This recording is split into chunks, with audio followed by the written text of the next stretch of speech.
이건 제가 중학교 2학년 여름방학 때 시골집에서 조부모와 살면서 겪은 일입니다. 방 구조는 안방, 작은 방 2개까지 해서 이렇게 총 3개의 방이 있었습니다. 지금부터 제가 말씀드리는 일은 모두 2번째 작은 방에서 벌어졌습니다. 그 방은 한여름인데도 불구하고 발이 시릴 정도의 한기가 도는 곳이었지요. 저는 방학을 맞아 새벽까지도 게임 삼매경에 빠져 있었습니다. 그런데 그때 방문 천장에서부터 쿵, 쿵, 쿵 하는 소리가 들리기 시작했습니다. 천천히 들려오던 그 소리는 아주 조금씩 제 머리 위로 다가오고 있었습니다. 그 소리를 인식했을 때 저는 하던 게임을 멈추고 그 소리에 집중했죠. 쿵쿵거리던 그 소리는 어느새 제 머리 위에서 멈췄습니다. 그 순간 저는 너무 무서워져서 대처할 방법을 찾기 위해 빠르게 주변을 둘러봤습니다. 마침 먼지털이가 제 눈에 띄었죠. 저는 허겁지겁 먼지털이를 손에 쥐고는 천장을 향해 쾅 하고 내리쳤습니다. 천장을 치자마자 의문의 존재는 다다다다 하는 소리와 함께 방문 쪽으로 빠르게 나갔습니다. 저는 너무 무서워서 그대로 방문으로 뛰쳐나가 할아버지가 있는 방으로 향했습니다. 그리고 할아버지와 함께 옥상을 확인해 보았죠. 하지만 옥상에는 아무것도 없었습니다. 그 이후 그 소리는 10년이라는 세월 동안 저를 따라다니며 괴롭혔습니다.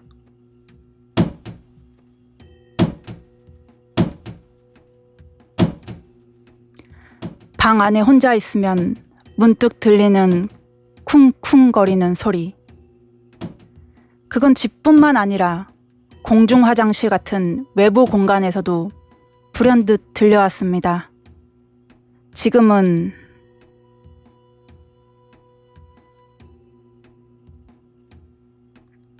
안 들리는 것 같네요.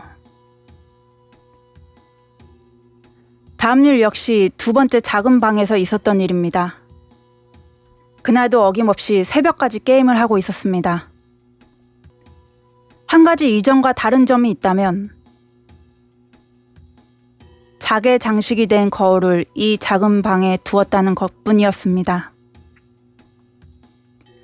게임을 끄고 밖으로 나가기 전 저는 그냥 문득 그 거울을 보고 싶어졌습니다.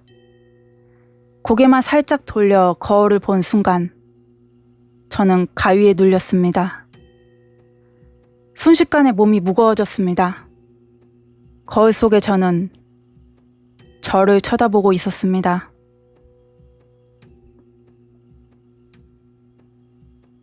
이렇게 이동을 한 것이죠.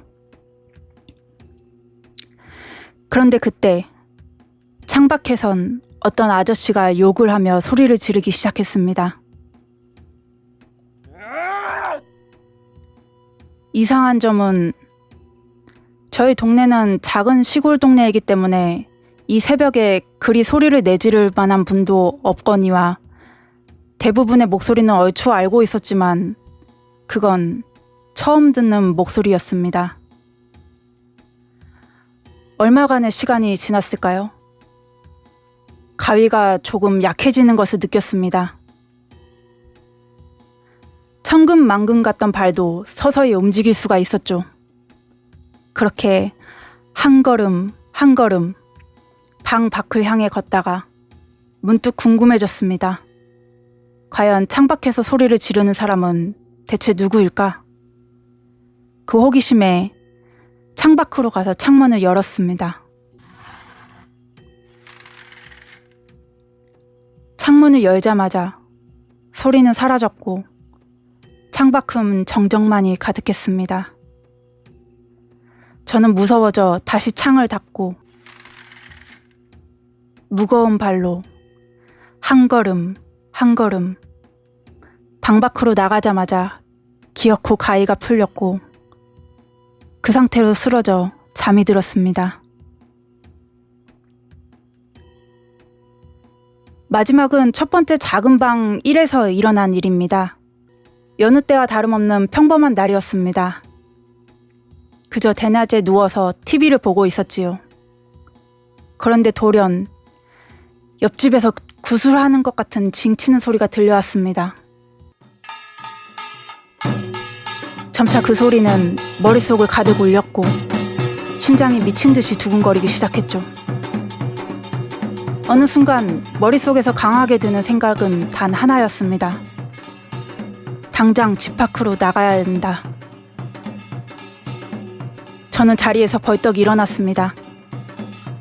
그리고는 무엇에 홀린 듯 밖으로 나가야 한다며 걸어갔습니다. 다른 가족들이 의아하게 생각해서 어디 가냐, 뭐 하는 거냐고 물어봤지만 저는 그저 나가야 한다고만 말하고는 계속해서 집 밖으로 나갔습니다. 그리고 목적지에 도착하자 이번에는 물구나무로 서야 한다는 강렬한 생각에 사로잡혔습니다. 저는 왜 그걸 해야 하는지도 모르는 채 벽에 물구나무를 서려고 바닥에 머리를 대고 발을 찼습니다. 그리고 제 기억은 여기까지입니다. 정신을 차려보니 방에 누워있더군요. 최근에 찍은 두 번째 작은 방 사진을 보여드립니다. 자, 사연은 여기까지입니다. 소저는 사진까지 보고서야 일전에 들은 이야기가 떠올랐사옵니다.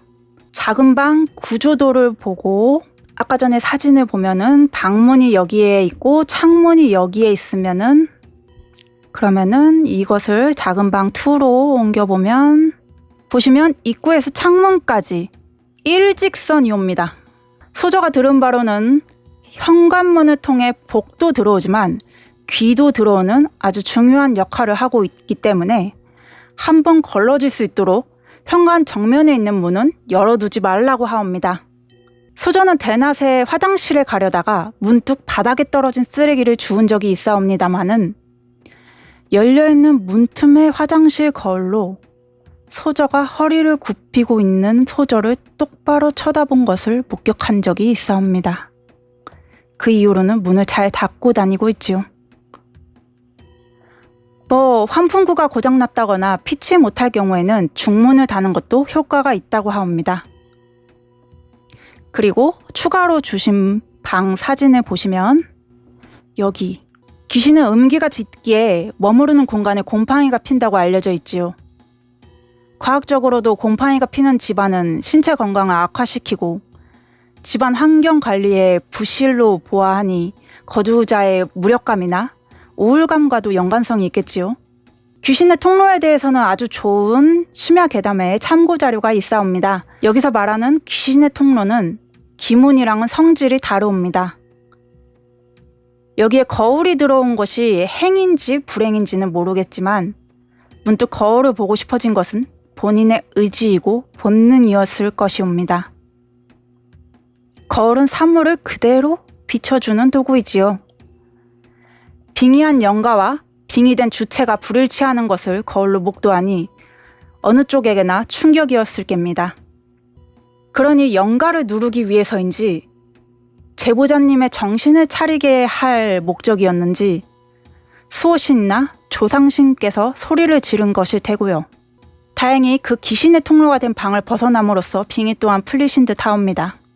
무턴간에 그리하여 있는 그대로를 비춰주는 거울이 통로에 존재하니 그 이후 통로를 지나다니던 귀신들이 거울을 보고 자신의 처지를 새삼 깨닫게 되겠지요. 통로만이 아닌 이 방 저 방으로도 옮겨 다니기 시작한 것 같사옵니다. 그래서 마지막 일은 다른 방에서도 일어나게 된 것이지요. 이미 한번 빙의가 되셨으니 쉽게 또다시 빙의가 되어 생전의 기억을 되풀이했던 것이 아닐까 싶사옵니다. 다행히 상담을 진행해 본 결과 지금은 이곳은 아무도 살지 않는 집이 되었다고 하옵니다. 그러니 그냥 두 번째 작은 방에 문을 열어 이곳에 문을 열어 귀신의 통로로 두되 통로로 지나다니는 귀신들이 다른 곳으로 새지 않게끔 거울은 옮겨두시는 것이 최선의 방책일 것 같사옵니다. 이것은 어디까지나 소저의 개인적인 의견으로 다른 의견 또한 있을 수 있사옵니다. 해결 방식은 다양하니 말이지요.